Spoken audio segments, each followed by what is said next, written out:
Hi everyone, welcome to a new episode of Carolyn Talks. And as usual, I'm your host Carolyn, and today I'm joined by four special guests.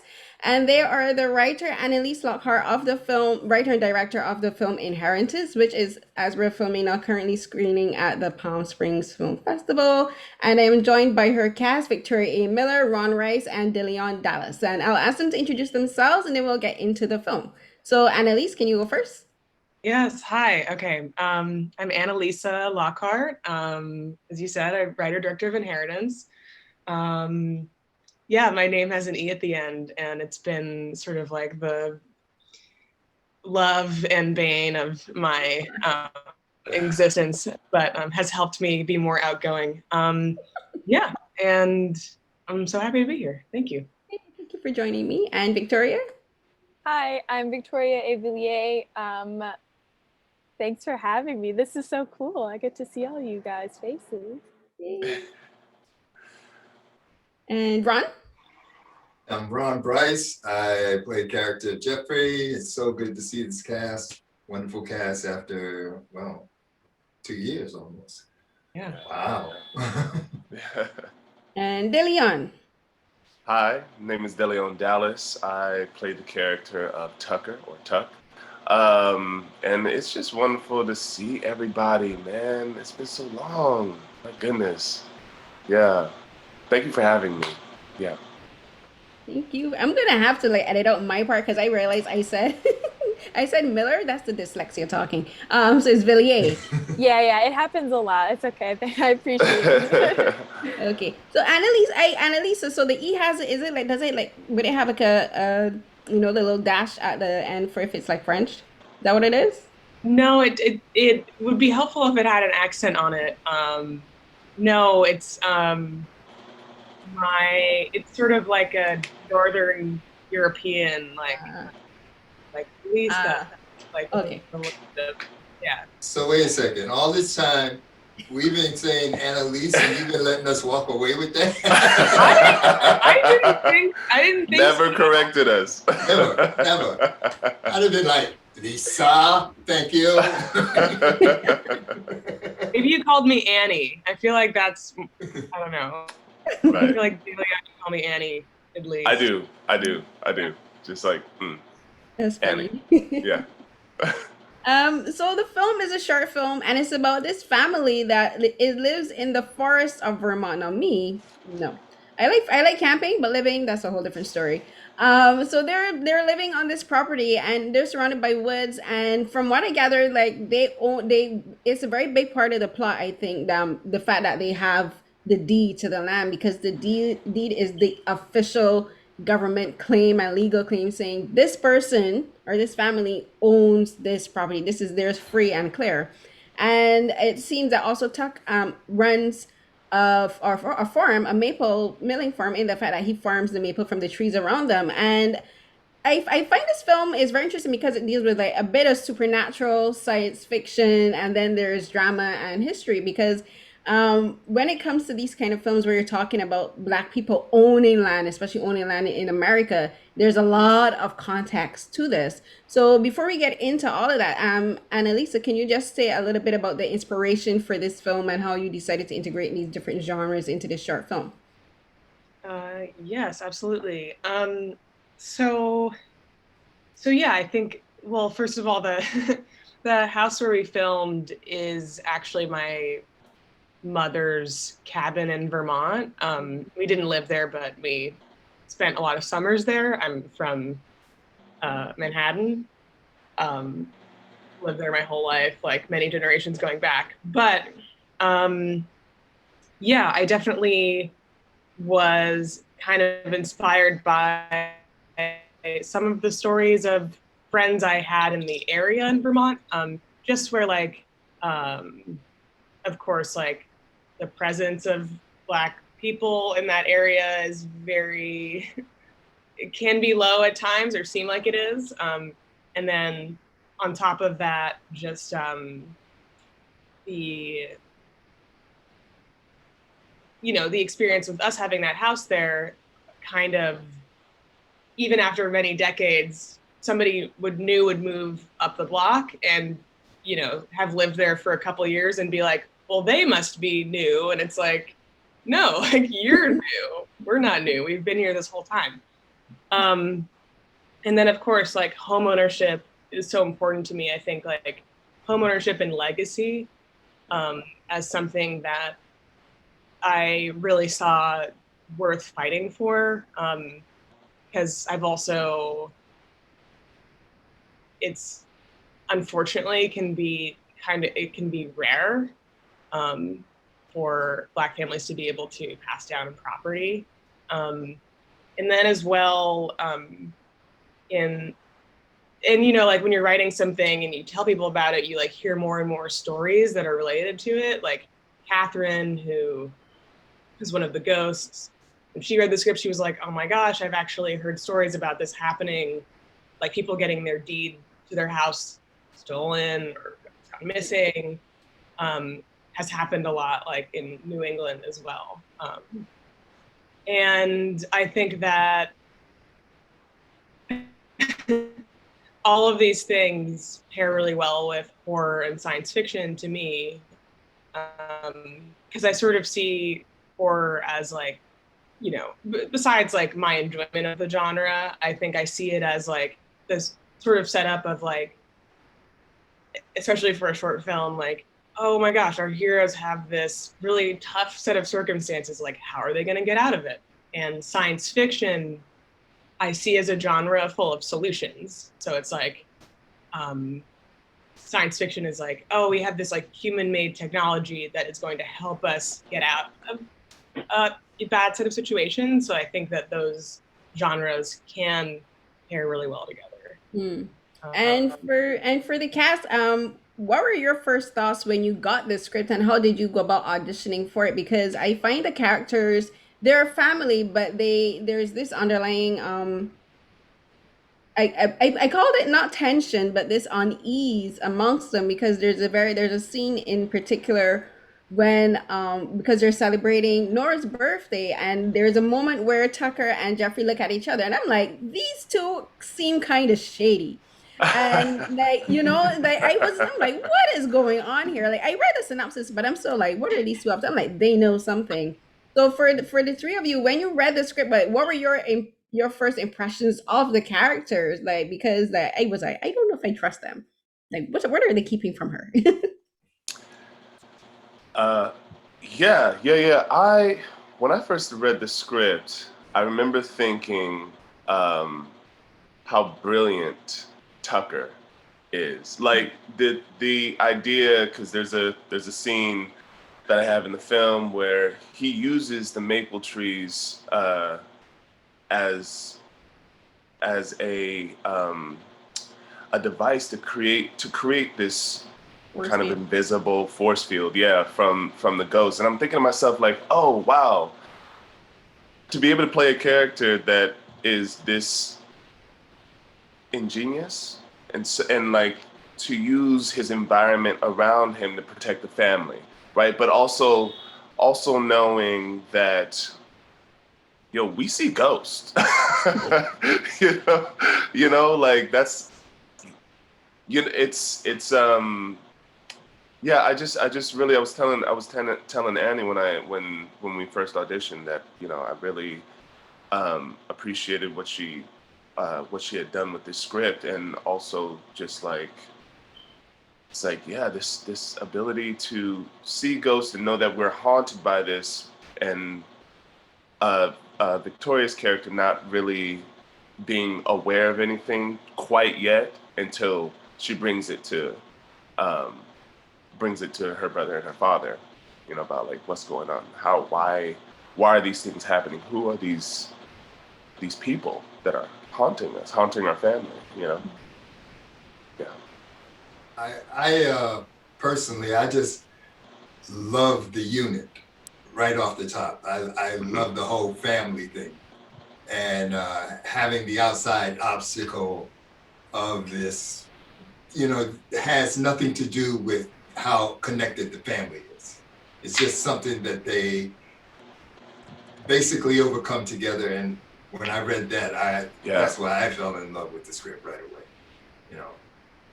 Yeah, I agree. It's like each without one person, there wouldn't be like this full unit that they once like Nora understands what's going on. It's a missing like puzzle piece. Mhm.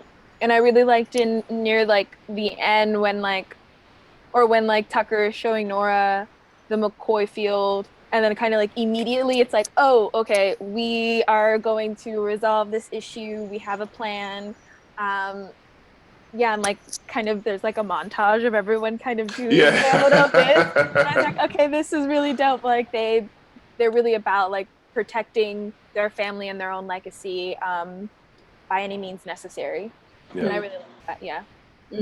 So the first thing I want to kind of like almost go in chronological order with the film because I like how I like how everything plays out in a specific order, especially with the dialogue. There's certain parts of how the dialogue ties into everything that happens at the end. Like it starts out with they're celebrating Nora's birthday, and her father gives her the deed. And like for me, like I did paralegal study, so I know how important it is to have the actual copy in your hand because like most people they do celebrate and they make having the deed a big deal.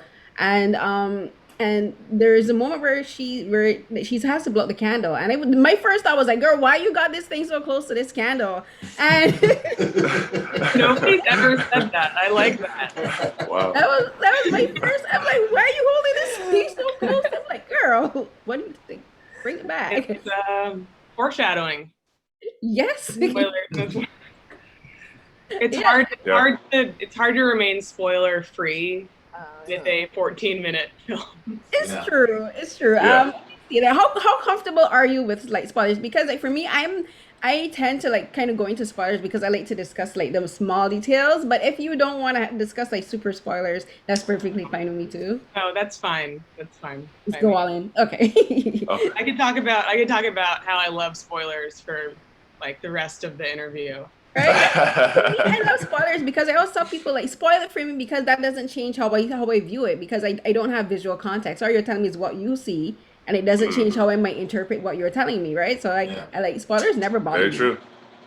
Yeah. So like we like starting from like the deed and for the part the birthday. So we don't know how old Nora is, but I'm getting the sense that when they see the ghost, it's connected to their birthdays.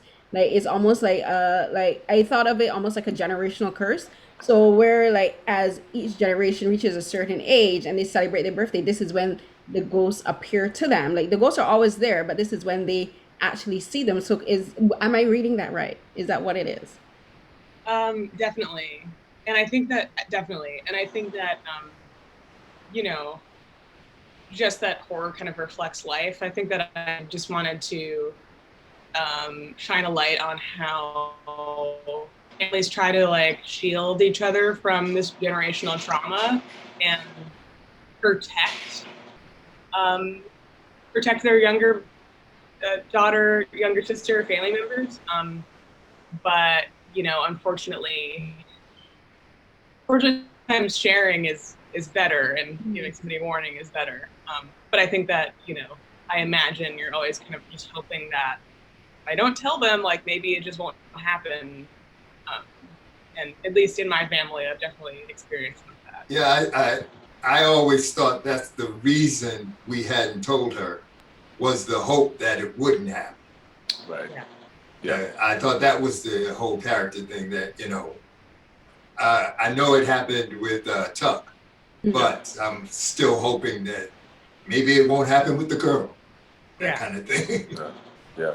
But don't you think it was even if she had never seen them? Don't you think it's still kind of unfair that she never knew that her brother and her father had this experience, especially one that's tied so closely to the land that they live on? Because like even if I can't see ghosts, I'm like, if you're telling me there's a ghost walking around, like I need to know. Like, I mean, the Caribbean, we don't play with those. We don't play with that. No, we don't. Black people, we don't play that kind of way. And like, my mom would be like, I can't see it, but I'm going to get some olive oil and put a cross on the door and start saying prayers. Like, don't you guys think it's unfair to not give her that knowledge, that important part of who they are as people, because that's an experience that she doesn't know that they're having around her. Mm. I mean, in my family, we never. It's like not my whole childhood. Nobody ever talked about seeing ghosts, and then I wrote this movie And then like when people were like, I've seen a ghost, I've seen a ghost, I was like, what? Where's the sharing? Sorry, really on your. No, No. I was just gonna say that, you know, I think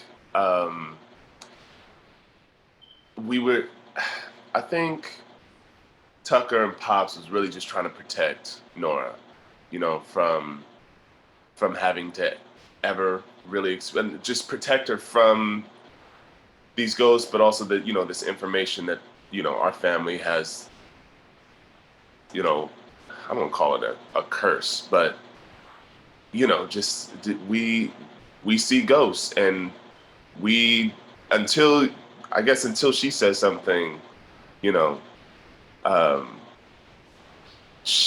hopefully we're just hoping that she doesn't see them too, you know. Yeah. And because they're not just ghosts either.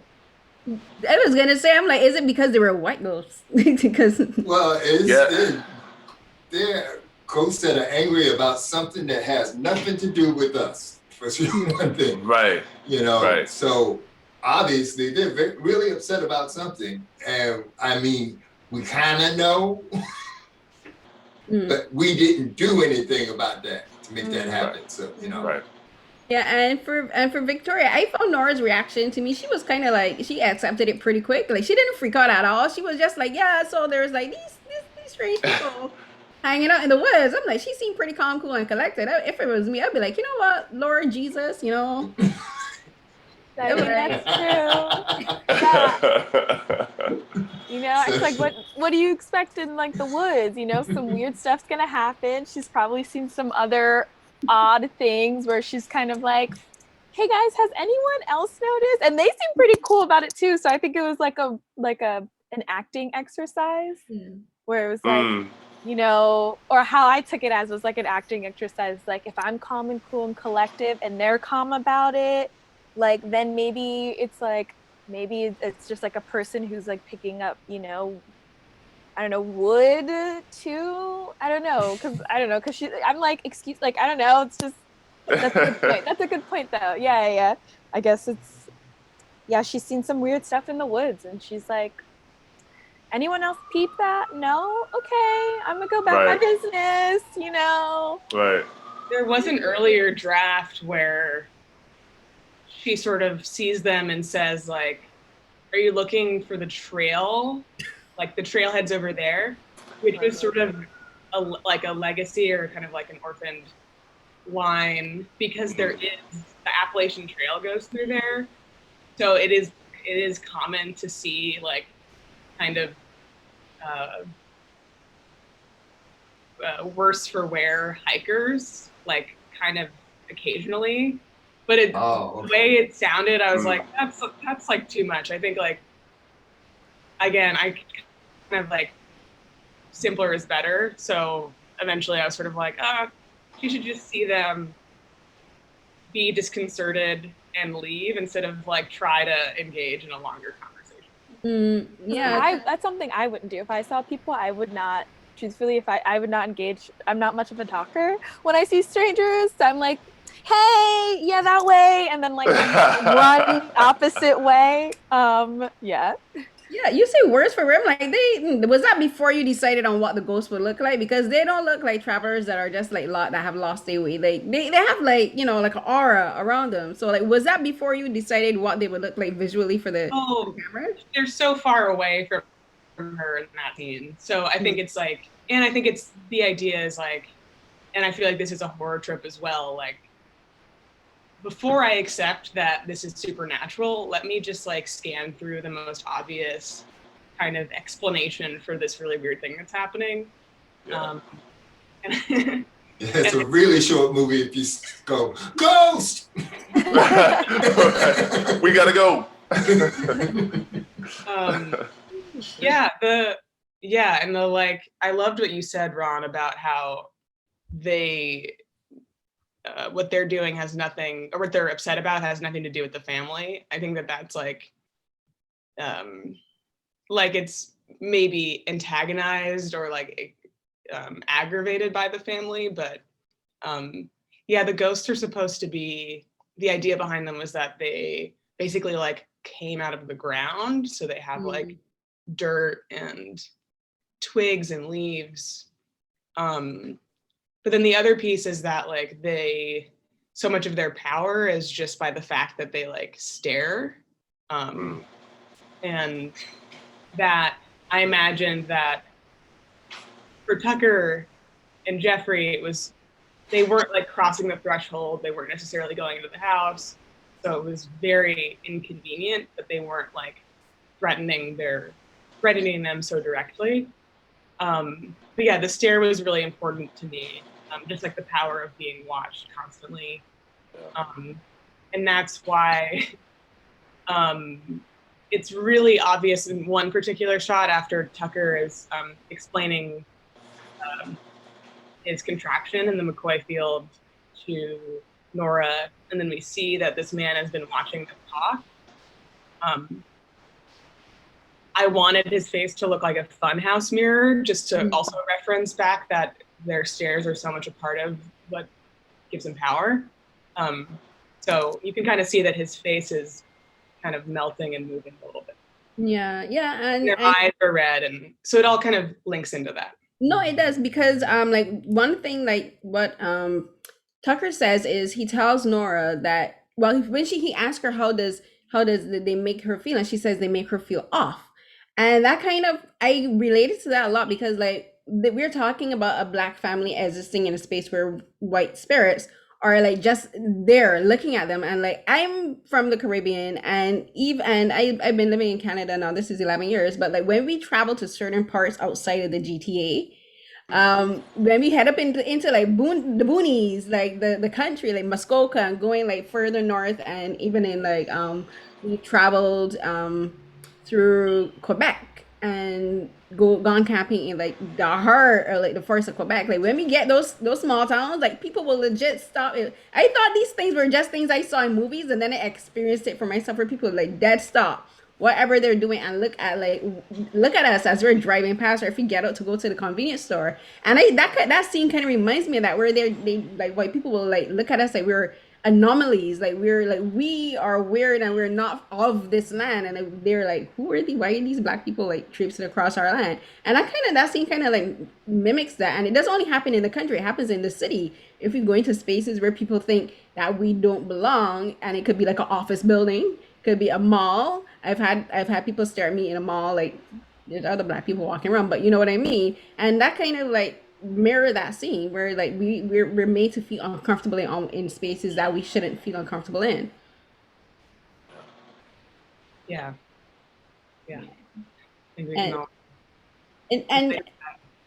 And for me, with these, when I watch these kind of films, especially when we talk about like, like there's been a discussion recently about Black horror. Like there's so much Black horror and so much Black trauma, but like these kind of films I think are important, because they like, trauma isn't only just physical trauma. It's not about violence. It could be just being made to feel like you don't belong. It could be made to feel like you're not worthy of occupying the space that you're in, or of owning land. And that's something that Black people have been contending with from the moment like our ancestors were brought across the Atlantic. And this film, I think, because you're talking about Vermont, like Vermont is upstate New York, yeah? No, Vermont's its own state. Is this It's part of New England, part of the New England? Yes. And I know my geography people. Ignore that one. But yes. People in Vermont are generally pretty nice, so they'd be like, yeah, it's understandable that you'd think that. Like, they wouldn't be super offended. Maybe I'm thinking, is it Rhode Island I'm thinking of that? Is it Vermont like above New York? Yes, right? Yeah, it's the side, kind of. Okay. So yes. Yeah, they're like here. Yeah. Yeah, right. Part over the little hook. Okay, yeah. So I know what I'm talking about, kind of, sorta. And so for the three of you, for playing this scene, could you talk? I want to talk about the directing for these particular scenes, because there's no dialogue. It's just the actors looking at each other. So for Annalisa, can you tell me about directing the scenes, and then for the three of you playing these scenes in particular, because Nora's experiences with the ghosts from what we see, are different to the experiences that Jeffrey has, in the fact that we don't see I noticed that we don't see Tucker experiencing them, but we see Nora and Jeffrey interacting with them.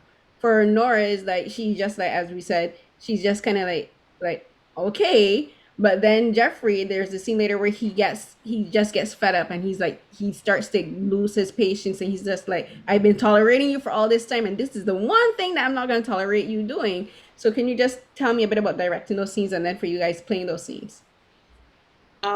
Which scenes? Particularly the ones where they're just watching each other because there's no dialogue. It's just like the actors playing the ghost, looking at them, and then for Nora, Jeffrey, and Tucker just like watching them, and they're like looking at each other. Yeah, I talk about Dirk, and I'm curious what you all think.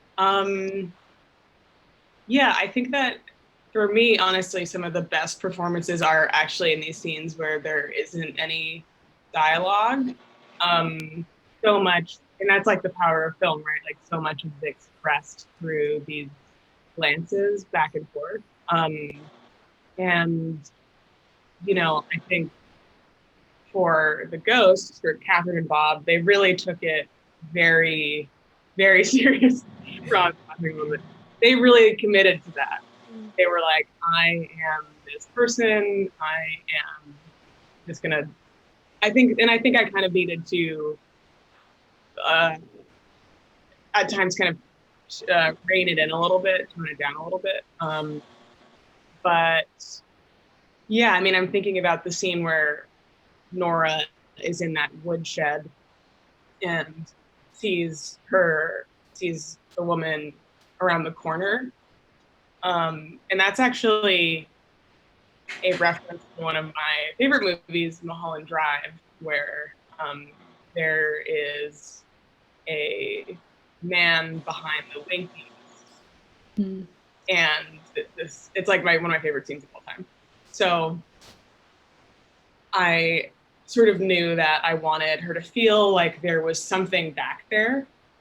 And I mean, I think that was like one of the more fun things we were able to shoot, because I was like, I think what I said to you, Victoria, was I was like, well, first I asked you, can you just, we weren't even shooting. I was like, can you just react as if you saw like the worst, scariest thing ever, just to see what it was? And then I was like, okay, and then take that down like 5%, which is amazing.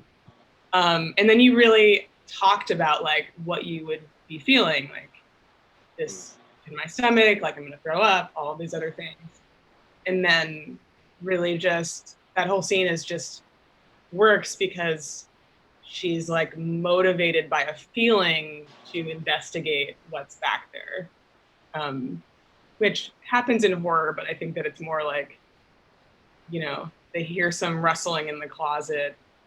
I mean, it's very much like, don't go towards the sound. Yeah. But exactly. I'm like, girl. Yeah, that's what my friends and family also said. They were like, why are you going in there? Turn around. And I'm like, no, I need to know. But yeah, I think, sorry, Annalise, were you still talking? No. Okay.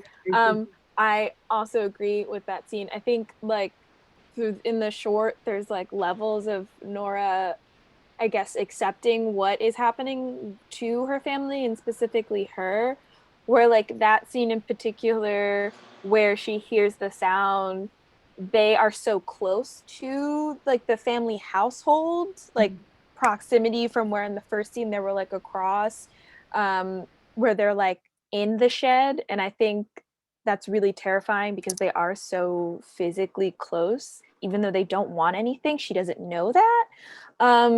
And yeah, so like that scene was probably one of my favorites, was that and like the McCoy field.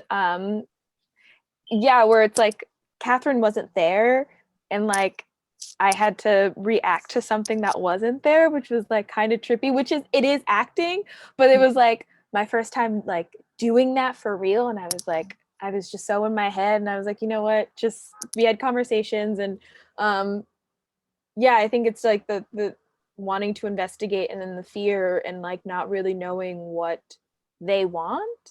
Because I don't think, correct me if I'm wrong, I don't think like she's aware of like them wanting the deed yet, like them wanting the house. And so there's elements where they are really like close to her physical realm where it's frightening. And yeah, I think it was that scene in particular was like really really interesting and really scary to envision what my worst fear would be. Yeah. Mm. And Yeah.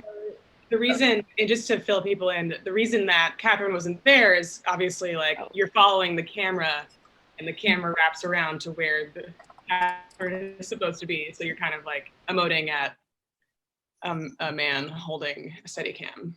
Yes. yes, and for Ron playing the scene, this is the one close to the end, but just like kind of like you like Annalisa, you said that Nora kind of like moves through like her reactions to the ghost, but I find like Jeffrey's reaction was actually the opposite, where he starts out calm and this is accepting, but then it reaches to the point where he's not accepting it anymore. So he's kind of like the flip side of Nora's journey through the film. So Ron, can you just tell me a bit about playing this facet of Jeffrey, because he seems like the kind of person that it takes a lot for him to lose his temper, but when he does, he's like that. He just goes full on. Yeah, well, that's like me, basically. That's the same reaction. No, I kind of early on after reading the script, I mean, just going with what's on paper, he's had this place since 1983. Okay, and I consciously made the decision that they stayed further away and did nothing, and we just saw them in the distance for all that time. I think the deed being passed was some kind of trigger for the ghost, because if they had set fire to stuff before, there would have been a bigger conversation about this, and yeah, we would not have been that calm in the beginning. But yeah, all of a sudden things are getting burnt, and they're really attacking my little girl. Yeah, that makes any parent snap right there. You know, so because it's not only that they're attacking her, but they're attacking her birthright, because this is exactly what given to her. So. Exactly. I mean, he says it right at the beginning. It took me a long time to own something, and I don't want y'all to have to spend that time to own something. You know. So. And now I want to talk about the McCoy field. I was looking online to see if there is an actual thing, but I'm wondering if this is a reference to Star Trek. And I didn't Wow. even think of that. It's not. Wow. What in Star Trek is that? Dr. McCoy. Dr. McCoy in Star Trek. And then because the McCoy field was making me think of the transporter beams, and I was legit looking up, I legit googled McCoy field, McCoy invisible field. Is this a real thing? So tell me about this. I want both Annalisa and Dillian to talk about this, because like Dillian, you mentioned in the beginning, like he's going into physics now. There's like theoretical physics with invisibility and force fields and that kind of stuff. So Annalisa, can you just tell me about this part of the script and this story and where this came from and where are your references? Because if I can't find it, I'm gonna say it's related to McCoy and Star Trek. I love this. I really hope Star Trek fans don't like come to me. So, and I just really have to hand it to De Leon, like in casting, I was just like so looking for, I think this was the scene for the auditions. Yeah. I just really was looking for somebody who could talk about science that doesn't exist in a way that was like interesting and where you didn't like fall asleep. And I really just like believed your excitement and passion about this science. Yep. And that is like so me. There's so many parts of me and my brothers like in this character, and just wanted to like keep going. Like I'd love to have Tucker have his own like, you know, movie or something. But the McCoy field. So I actually workshopped this scene with my brother, who is he's a climate scientist. But we talked a lot about trees, and like I said, like he says in the film, trees do produce electricity, and they're super powerful. And trees have, you know, so many great properties. Like there's a network underneath the soil where trees will like know if a tree in their family, like in their species, needs nutrients, and they will like send nutrients to that tree. So they're just very smart and very aware of the environment. So I definitely imagined that Tucker's aware of all of this, but I think that I loved the idea that like the trees, and this is very spiritual, but that the trees like knew that the family was supposed to be there and has a hand in protecting them. So, but I'm like writing this scene, and it went through, I think, the most iterations. I think this was the scene where we had the most different drafts up until like the day before we shot it. So additional kudos to you, DeLeon, for like changing the dialogue, changing all the time. But I sort of realized that the more I was explaining this science that doesn't exist, because I, you know, had some theories around it. I was like, yeah, if you had like electricity in a force field, you could like warp what you're seeing. It could like, and that's sort of how certain invisibility technologies work. Like it's, you know, reflecting and showing you what's behind the object, but it's kind of like more cloaking. It's not truly invisible. But the McCoy field, I came up with that as sort of a black box, the idea that like it's meant to be a signal to the audience, like, oh, this is something that they know about and accept as real, but I'm not necessarily going to know how it works. So it's intentionally supposed to be mystery. And the name comes from Elijah McCoy. Elijah McCoy. Yeah, I was good. I was wondering that. Yeah. Because, you know, he's this Black inventor and engineer who kind of like revolutionized railroads, made lots of other inventions. And like in the sort of lore in my head, I just loved the idea that he had like this legacy of inventions that was sort of underground that Tucker like knows about and is using, like, and he's been trying to do this for a long time. Yeah. So, you know, he's just the next generation of these inventors and tinkerers. And there are lots of little like little references to other things like that. Like the deed has a seal that the art director made that has Oscar Michaud on it and a couple other names like hidden on the deed. Really amazing.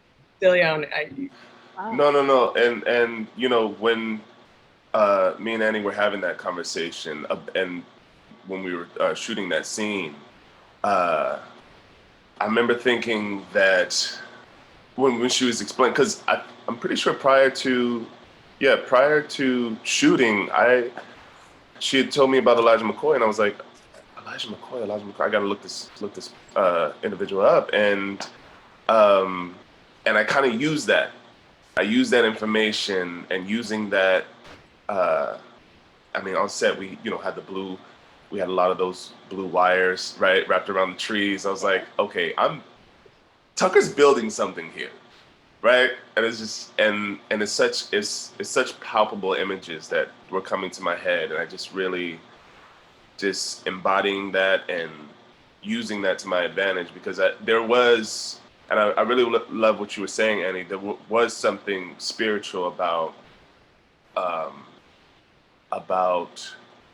all these trees, that were going to offer this protection, and Tucker having this knowledge and the solution to protecting the family, I think was so beautiful. And yeah, That's one of my favorite scenes, man. This. No, you sold it because as I said, I was looking up to see if this is a real thing. But yeah, Yeah. in my research, I did find Elijah J. McCoy because I think it's really neat that this invention that you created for that is something that to me seems pretty plausible actually because I remember years ago when I was doing biology, I learned like the largest living organism on Earth is actually a stand of trees. Like they're all interconnected Mm. on the ground Yep. and they do transfer like nutrients to each other. It's like I can't remember, it's somewhere, it's in the States, but it's like this massive like forest, and researchers discovered that they're all actually, it's like literally one organism but with just like hundreds and hundreds of trees connected together. I just listened to a podcast on what is it? It's like Terry Gross, where there was an episode where they're talking about the secret lives of trees, Hmm. and they also talked about this. I'm forgetting the name, but like how they communicate to each other, and like Yeah. there's like this like kind of low key like an organism like force field between all of them, which I think that's really interesting how they all kind Yeah. of align. But not Yeah. to cut you off, yeah, Yeah, and it's cool. And like I don't know if you guys know there is this book called The Triffids. So they kind of did a film adaptation. It's the one with Mark, is it Mark Wahlberg or it's the one where the trees and the plants and everything come alive, and like Yeah, David it's Triffids. yeah, it's a Triffids, and like it's like a trilogy series, and we read this years ago in primary school. But that book always stuck with me because the trees do come alive and they release spores, and it's like this they attack humanity because humanity is like you're all tripping. So the Mm. trees, so the trees were like, yeah, we need to protect ourselves, and they just release spores, and so I kind of like I found like a lot of connections to like sci-fi and like horror, and then it's the one with Tessa Thompson where people turn into trees with this really scary bear. Annihilation. Alien, yeah. Yes, like, Annihilation, yeah. and I was thinking of that. I was thinking like how trees and how there's so much more power in nature than we actually think about. And with regards to the force field, what it I think what Annihilation was definitely a big visual reference at points for the film. yeah, I just like the whole idea of them being able to disappear, and it kind of struck me how at the end they do, and where in that they become ghosts on their own property. So this is one of those scenes like I sometimes I tend to read like I go like really deep into stuff, and I just like my thinking just goes like all out. So I the way I saw that scene was like they're now invisible to the ghosts. So like the ghosts now are on shore. The ghosts don't have any power over them because they're like, well, you guys want to torment us and want to be like invisible to everyone else, and we and only us can see you. How about we can't? How about you don't be able to see us? Period. And like it's kind of like haunting. Where at the end we're hearing them laughing and they're talking, and you just see like the wisp of the tea, the steam from the tea and these things, and like the ghosts are like they just wander away because they don't have any more power over them. So could you just tell me about that scene and that like you're referencing for that? Because like for me, I just thought that was really powerful where that was a way for them to reclaim their own power on this land, but it's also still kind of sad because they can't exist visibly, they can't exist visibly as a family, they can't exist visibly as Black people on their own property. They had to turn invisible just to be able to live there. Mhm. Yeah. That yeah, and that was actually pretty hard for me in the editing process as well because um, it's such a and because there's not much dialogue like kind of explaining narrating like okay now we're going to be invisible but that means that like they can't see us but we can see each other like none of that happens um, but you know we did shoot a scene like an epilogue scene where they're sort of happy and talking and laughing but it didn't really make sense. I was like I think that once they disappear it's also that the audience can't see them either. And it felt a little bit weird to go back into looking at them. But back to your question, yeah, I think that it's really tough because I think that on the one hand, you know, it could be seen as being like complacent. They're doing so much work to they're needing to do so much work to kind of like appease, like appeasement is the way to escape these ghosts. But in the end, I think of it as like one very effective mode of survival. And I talk about the survival all the time because I think it's interesting and really like crucial to discuss like the ways that there are many different ways to, you know, escape oppression of all kinds. And especially with this family, you know, I was like, who are we to critique this avenue they do have to find peace? And you know, in my heart, like I believe that once they've done this, they can create. Tucker's making more things. Nora's chopping more wood. No, I'm just kidding. She's doing her, you know, expanding her maple business. Like all of that can happen, but that can't happen until they feel safe and have this like the easing of the tension. And you know, it's a complicated ending, but I think that, and also to me, I sort of like could see that as the way it would go down. They're not leaving. Yeah. They're not leaving. I think the key word there is peace. Yeah. You know, whatever you got to do to have peace. I mean, Yeah. we're not going to fight. We're not here to, you know, try to drive you away or anything like that. We just want peace, you know. Yeah. So like for as actors, like you guys are there, you're performing this role, you read the script, you go through the whole production. But like as audience, like what were your thoughts when you first watched the film? And just take yourselves out as the performers, just be going like, I'm the audience and I'm watching this. Like what were your initial thoughts about the film, and especially that ending? Because I just like that ending to me is like really deep. Um, but for the three of you, like, what were your thoughts watching it? Victoria? I was so blown away by the magic of it. I haven't done a piece where you know we use like CGI and because we spent so much time with the McCoy field and like making sure it was we got just I remember I remember shooting especially that last scene, just like getting under that blue line just enough to make, you know, us disappear, and it was amazing, you know. And so that was me, you know, being blown away by the magic of the thing. But yeah, and I'm sorry, what was the other part of your question? You had asked. Just like as audience, just like about how everything just comes together, how it plays out at the end, especially with how the story for these characters end. Because the way I saw it is that, in a way, they turned the tables on the ghosts themselves, because they're Yeah. not ghosts to the ghosts. Like all the ghosts can just hear them, but they Yeah. can't see them. So I thought it was actually kind of profound. It's sad, but also still kind of profound that they got to be able to flip the tables that way. Yeah, it is sad because it was like you were saying earlier of just like how, you know, especially with these ghosts being white as well, right? Is how um I mean, I'm drawing parallels here of just how white people can make you feel uncomfortable in your own space. And so I thought there were a lot of powerful images that we were getting, that I was getting watching the film,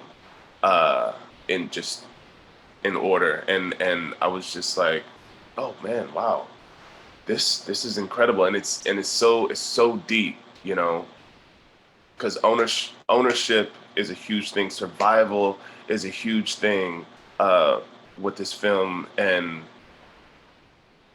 so many different elements, and so I was really just blown away just how many just the huge conversations that we're having today, Mm. right now, and just how so many of those conversations were just this 14-minute short, you know, is just all in there. So yeah. Yeah. And Ron and Victoria? Um, I think it's a very timely piece. I think it's like watching it for the first time, I was blown away by like all of the elements of like this is what makes a film, because we were there, we shot it, but like it's the sound design and you Yeah. know, um just kind of the lighting and this and the VFX and kind of it was just like a very smart piece. And I am like I watched it with some friends and they asked me, they were like, was it on purpose to make the ghost white? And I was like, yes. And then we it kind of went into like this discussion of like, property and as Annalisa said, legacy and kind of like the land and what is under the land and kind of unearthing all of these feelings about family individualism but also like collectivism. And so yeah, I mean, watching it for the first time, I was truly blown away about like the cast and the crew. I was like, oh, we did this in like a couple of Yeah. days and like it was so much fun and kind of it was hard to watch it and not think of like memories of like, oh, I remember like not like watching with friends being like, yeah, so that day, like I fell and or like, yeah, so my mom, like my dad and my brother, they didn't have to be on, they had like a half day, like wanting to fill them in Yeah. on like the set work environment. Um, but I thought about like the draft where the first page, which it got I think you guys made like drafts about it, but it was like a quote from The Invisible Man, Mm. and I kept thinking about that, and just kind of I'm like, this family is smart. Of course they're gonna, I mean, yeah, of course they're gonna outsmart these, really odd, peculiar ghosts, Black people are the moment. And I was rooting for them. I was rooting for us. Yeah. Fubu. Yeah. For the young ones who don't know, that's for us by us. Word. Yeah, yeah. But also I just wanted to say how like there isn't it's like a psychological thriller and like the traumatic effects that it has on the psyche rather than like the blood and the gore, and that like Yeah. there isn't violence that is projected on screen. And I think there's like a really smart way to have these discussions of lineage and the importance of family without having it to be so violent and like an Yeah. emphasis on the violence. And to go from the question you asked earlier, that's what really attracted me to the film, was that there wasn't like, if a Black woman wrote this, is directing it. Yeah. I've never been on a film project where it was a Black woman directing and writing, um, and that it Yeah, my wasn't first also. I've yeah, been it was in it forever. like Same. it wasn't a film that was just like being drenched in Yeah. violence and gore. And Yeah. I find that to be important in cinema. That's something, in all arts, that's something that we have to kind of branch out of. There's a newer, refreshing way to have these dialogues where it doesn't have to be an emphasis on like brutality. Yeah. So yeah. I was personally very pleased with the whole pacing and breadth of the thing. I mean, when I saw it was 14 minutes, I was in a panic. I thought, oh my God, we didn't get all that stuff in 14 minutes. No, no way. But to sit back and watch it and just, be an audience member for the first time, I was like really pleased with how smooth and polished it felt. Mm. I was Yeah. very happy about that. Yeah, I want to get a bit into the technical aspect of it a little bit, but going to something that both Victoria and DeLeon said, it when you say something like this is timely, I have to like completely agree because it kind of always fascinates me how when films like this, um, always usually come out almost in clumps, and they're always like just come out and they're all usually dealing with certain aspects of like history, from different angles, but then it all just like if you look at them, if you spread them out, they all kind of relate in the same way, and it's almost like serendipitous because they made. But as you're talking, I thought of like the docu series by Don Porter that's going to be coming out for National Geographic called "Rise Again." It's about the Tulsa massacres, and then but what she talks about the massacres, but then she also talks about the ownership, about how the Black people were attacked because of ownership, and like white people didn't want them to own their land. White people didn't want it to be prosperous. So it kind of like made me think of that. And then you have this coming out, and then I'm thinking of Underground Railroad, Barry Jenkins show, and like yes, he's talking about slavery, but he's talking about the right to exist as Black people on the land. And then recently, just this week, I watched High on the Hawk, and we did a round table with the host, with the documentarian, and the executive crew for the African American Film Critics Association. That roundtable we recorded a couple of days ago, and that to me kind of talks about the ownership of Black culture and ownership of food, and how we were able to like hold on to like our culture through slavery and all through everything that came after the reindustrial. What was the word I'm looking for again? The industrial revolution and all of these things, we were able to hold on to our culture through food.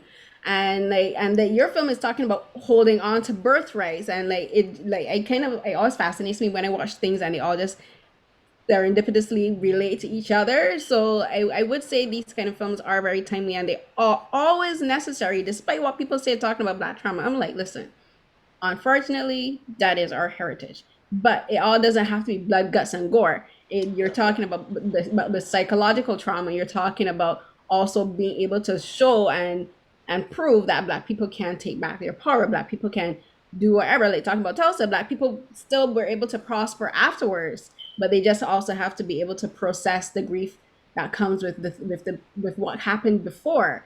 And like we always say, like you can't understand your present and your future without understanding your past. And unfortunately, a lot of our past is painful, but that doesn't make us any less for acknowledging it. I think it makes us more, because it shows us how resilient we are as a people. It shows us like through all the things we go through, we're still able to pick up and create. We're creators and we're actors. You guys are actors, and Elisa, you're writing and directing, and you're showing your own history and your own heritage through this film. Because like you said, you talked at your earlier, you mentioned your family owned the same house that you're filming in. So I think that's like really, I think that's almost like magical that you're able to film this story in something that you yourself have like a personal connection to.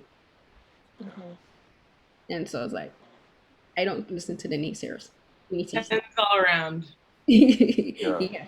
And so now going to the technical aspect, how did you do it? So like coming up with the concept of how the ghost would look, and then how the force field itself would look, because like you do have to like have these discussions with your cinematographer and then with VFX crew. So just tell me a little bit about creating that part of the film.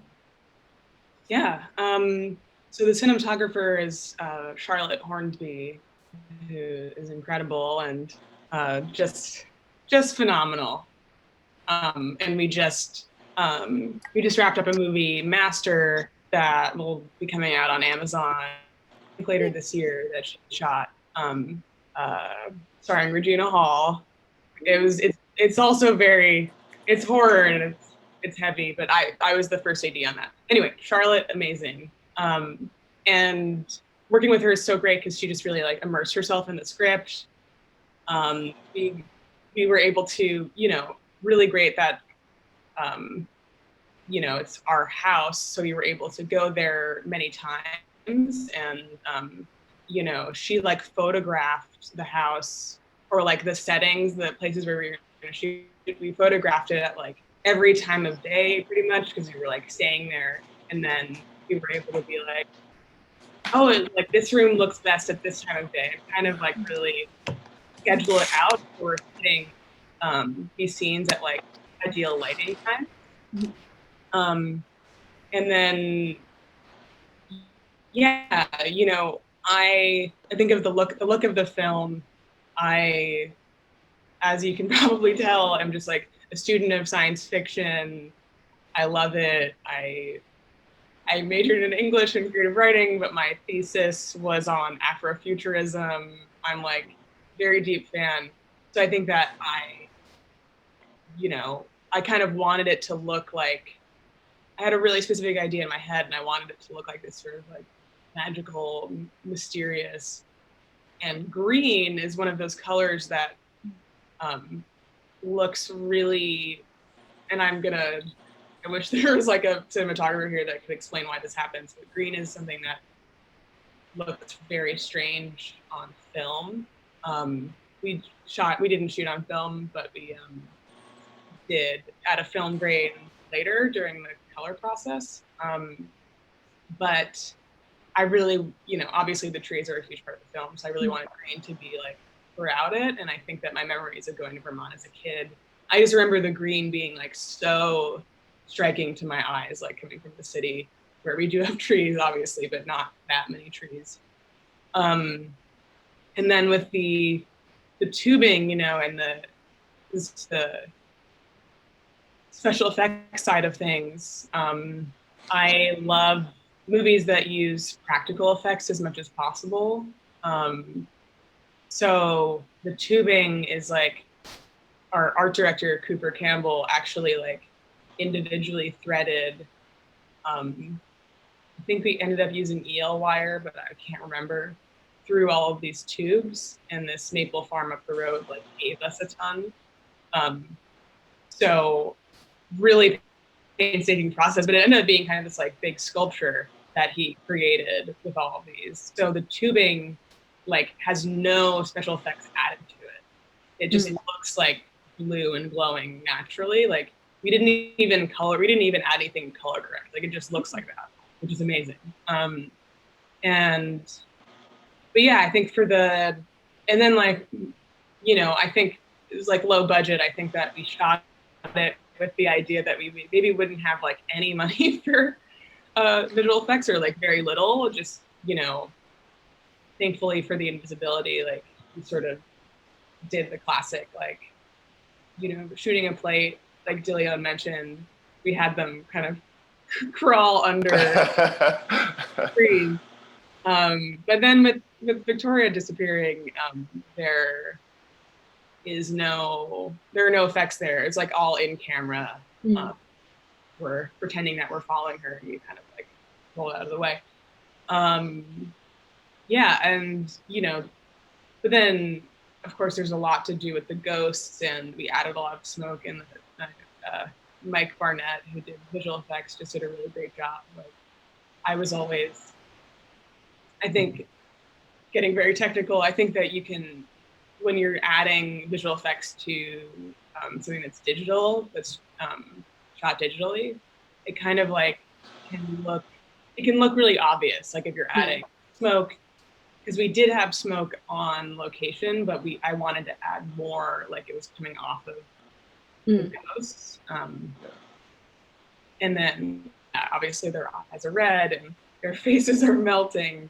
But I think that, like others have mentioned, the film it's a psychological thriller. So I think that a little goes a long way, effects wise, and especially for filmmakers on a smaller budget.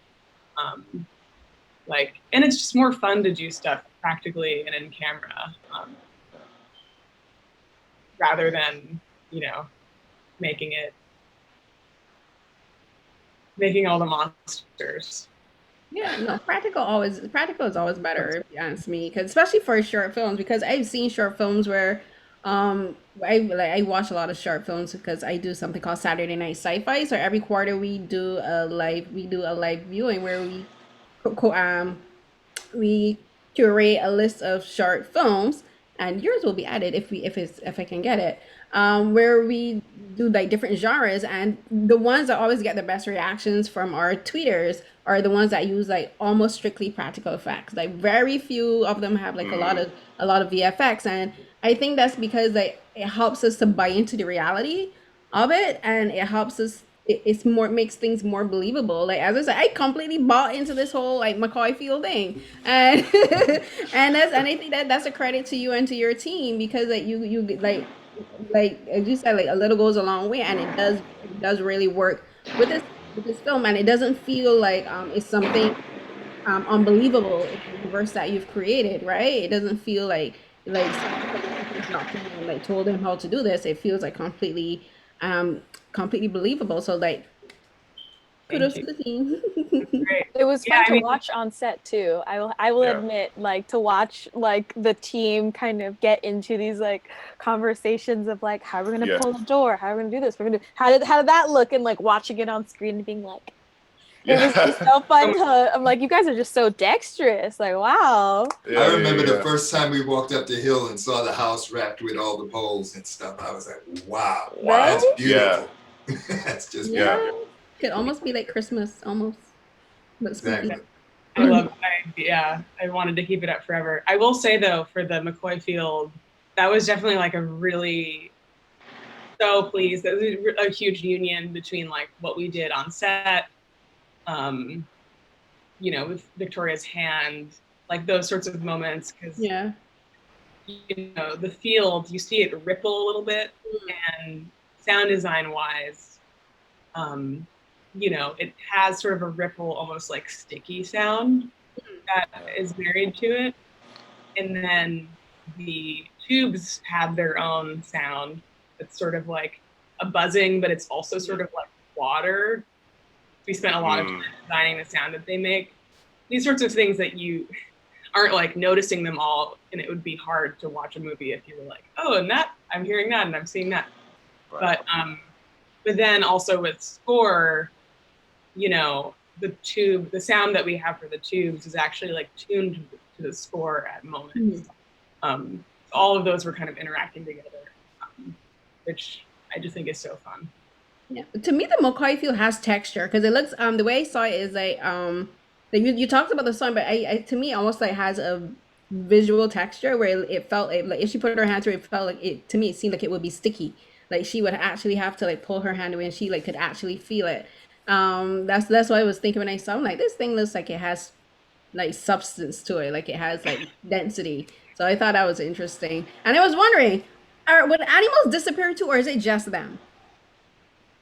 That is something they do, because you see There's a frog. Yeah. the toad jump Yes, into it and totally. disappear. Yeah.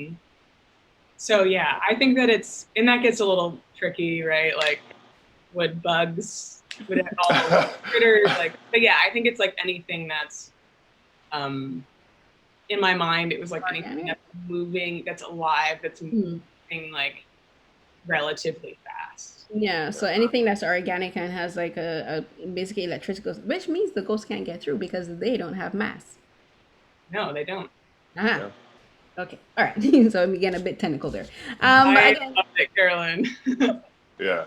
I tell you, when I watch things, like people always like, you read so much into film. I'm like, this is how I am. This is film criticism. Right. Nerd. I'm a Watching nerd. the McCoy Field be like a new.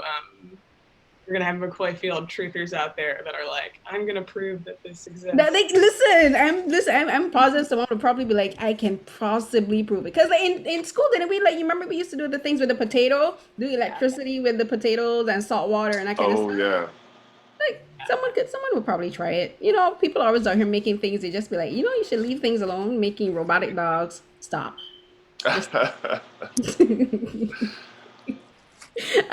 This has been so much fun.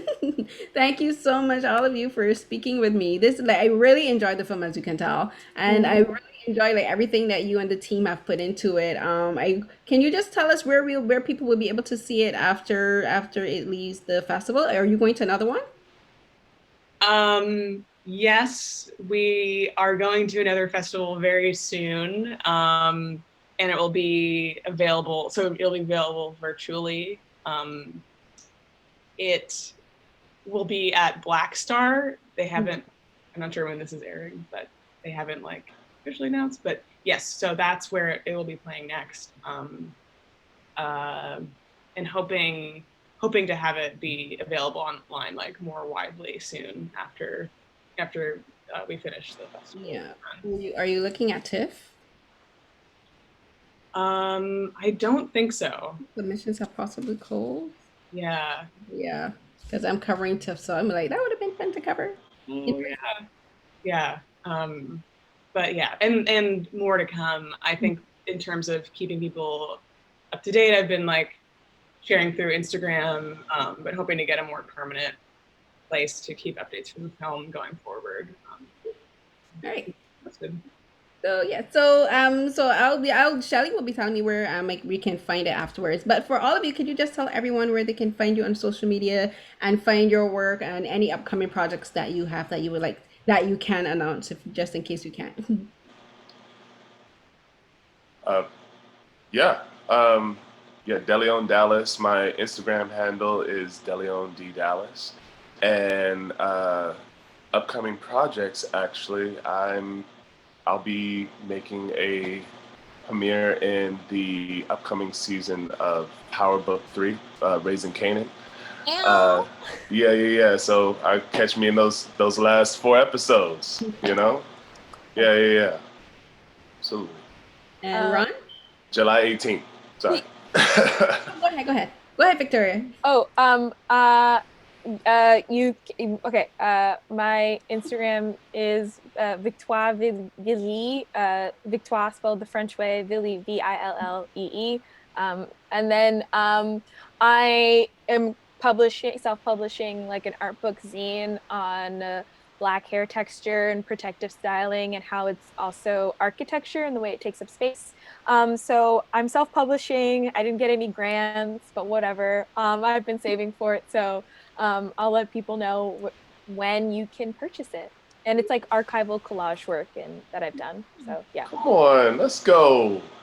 And you're going to grad school.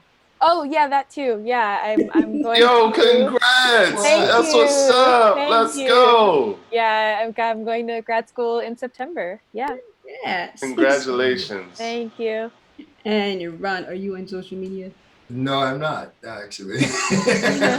Still not. But it's the wonderful world of possibilities out there. So, I'm just getting back into it. And I've been working with a group during the whole pandemic. We were doing cold readings every Tuesday, Naked Angels. Working with a filmmaker, I did a film called Black Magic for white boys. And we're looking at doing some other project this fall. So, wonderful world of possibilities out there. Ron is the best. Yeah, Ron. I'm just so happy that we found you. You're amazing. And Absolutely. Yeah. Well, thank you. Yes. And for you, Annalisa.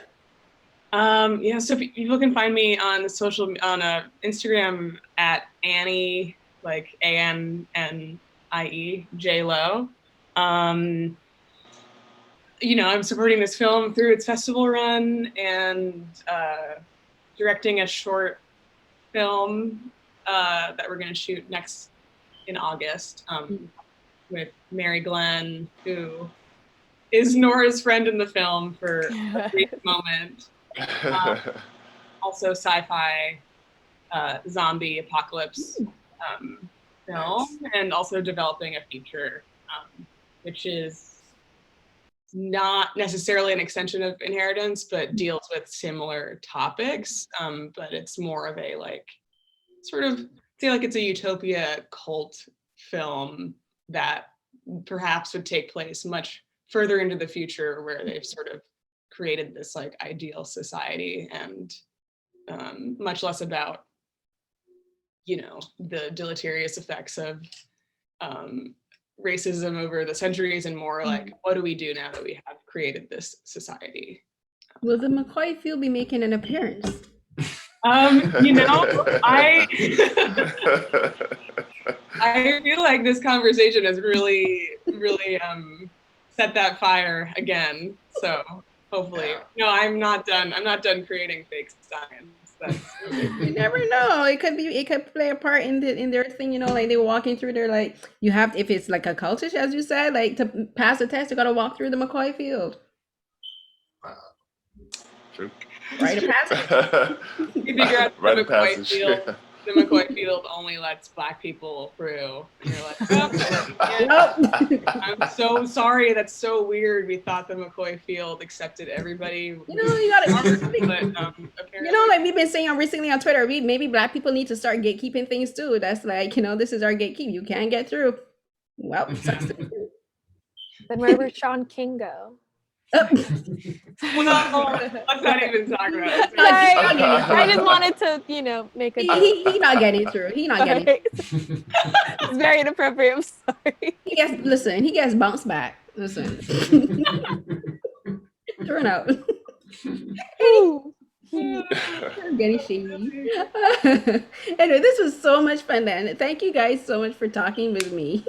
you. Thank Thank you you. for This was having Pleasure. amazing. us. Thank you. Yeah. Great. All right. Yeah.